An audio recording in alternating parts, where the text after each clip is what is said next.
All right, so we are talking about gamification. Do you like games, Gabrielle? I do. I like games too. So, oh man, there's so much gaming going on. Gaming is such a big industry right now. And obviously, I'm excited to talk to you today because it goes hand in hand with what us as content and course creators are doing too. So this is a ginormous, I guess, field direction that everything is going. I'm sure you see more and more people like implementing gamification into their courses, into their learning experiences, and all that kind of fun stuff. So, yeah, I mean, this is your area of expertise. I'm so excited to have Gabrielle here today because you are an education expert. So, what can you tell us about gamification and about like what's exciting about it, why it works, and what's your take on this whole thing? Absolutely. Well, gamification is really what we're doing with it is we're taking advantage of a person's motivation. And I don't know about you, but lots of people are not very internally motivated to accomplish things. No, I don't know No, what and you're that's talking about. why video games have really taken advantage of this. And that's where this whole concept of gamification has come from because of video games.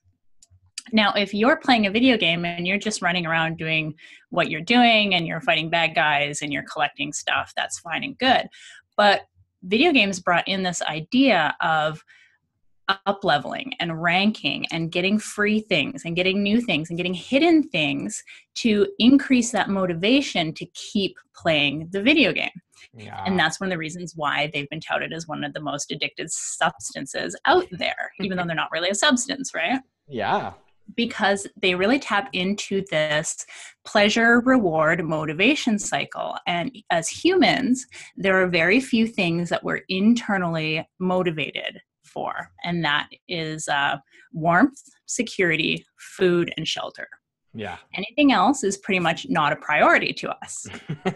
So video games have tapped into this internal motivation and created an external motivation. Yeah. So by bringing these elements into education and online learning, we're actually bringing external motivating factors into it rather than relying on a student's internal motivation, because not a lot of people are internally motivated to create big changes in their lives. I mean, that's what the health industry is based off of, right? Right. Right. Right. So I sign up for the course and I'm like, all right, great. I went in with the best of intentions, but I'm not like, I get in there and I'm like, shiny object over here. I'm not really motivated. Like, what's in it for me? I mean, yeah, I'll learn stuff, but like, unless that's like unless I have to, or I get eaten by the tiger, like I don't have to learn this. So, why would I do that? Right. So that's what we're tapping into, that whole, like we're adding a layer of motivation onto it. And in the process, they'll learn, right? Like that's the goal, right? Absolutely. We're basically tricking a person, well, yes, essentially tricking a person into I'm okay going with further trickery. and completing and doing activities that they may not be internally motivated to do in order to get that end result that we really want for our students. Yeah. So I have a question for you, since you are way more educated than me on this subject. So we're just putting things out there and seeing what works. And it's actually funny. My younger brother, works for Microsoft in the gaming department. He does a bunch of audio and gaming and stuff like that. So yeah, I know that's like it's just huge, right? And Microsoft's starting to implement gamification in all kinds of things that have nothing to do with Xbox. And so, yeah, so we are seeing this trend upward. So one of the things we did in MemberVault was we added the leaderboard. So we added this whole algorithm on how students like gain engagement points, and they can kind of casually compete with each other and get up there on the leaderboard. The interesting thing is we did that. It was a pretty easy update. It was a natural thing to do. But we actually found that ended up being such a big motivator for people, where I can't tell you how many emails I got. They're like, Mike, I tried to stop going through the course, but like I just couldn't until I saw my name. I was so close to being up on that board. I just had to keep going until I saw my name up there. So like, what is that? Like, what is like, because it works better than I thought it would. I thought it would be a fun thing to see and it's a little social proof and stuff like that. But it actually ends up being just that, right?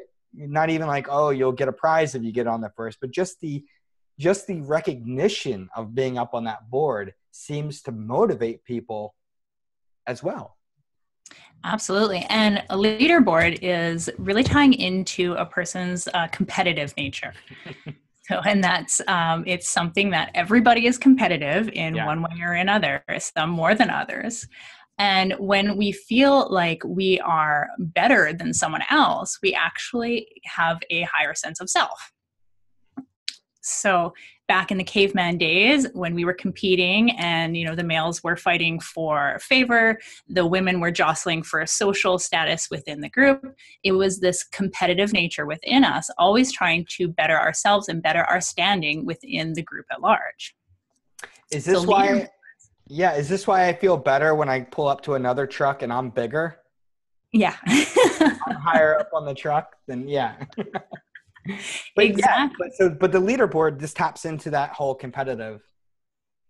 Mm-hmm. So even if we're not going to be getting a bigger piece of that night's meal or going to have, you know, a closer place to the fire, being up there on the leaderboard gives us a higher sense of self. So it really feeds that competitive nature we have. Yeah. So I know I found it so interesting that I was like, oh man, I need to talk to like a psychologist or sociologist about like why this social proof is just so important and up there. So so that goes on to it too.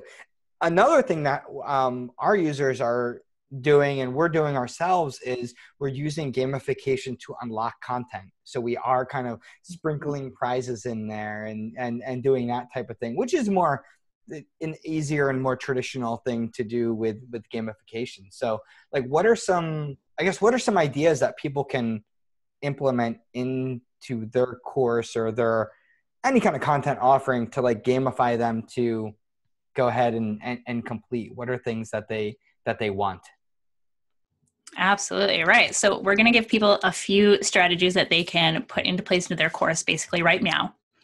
So the first way that you can, there's two ways that we can go about our way of unlocking hidden content. You can either tell them what they're going to get, but not when they're going to get it. Ooh. Or you can tell them when they're going to get something, but not what they're going to get. Oh, I like that. Yeah. So when you kind of dangle that carrot, when you tease them with, hey, you're going to get something, or you're going to get this maybe at some point, you're bringing in that external motivation because they're like, ooh, what could it be? Or, ooh, when will I get it? Right? Yeah. You're piquing their interest and you're getting them to move forward through the process. So if you have a set bonus in mind, then you can say, hey, this is what you're going to get, but, you know, just keep going and you'll get it eventually if you do good or if you make it past a certain point, right? Right. And then the other side is doing the like, oh, there's like a prize if you complete this module, or if you complete this like mini course, you can, you know, you'll get something, right? So is that but you keep that kind of a mystery, but because you want them to, you know, go through and pique their curiosity and say, ooh, what's it going to be?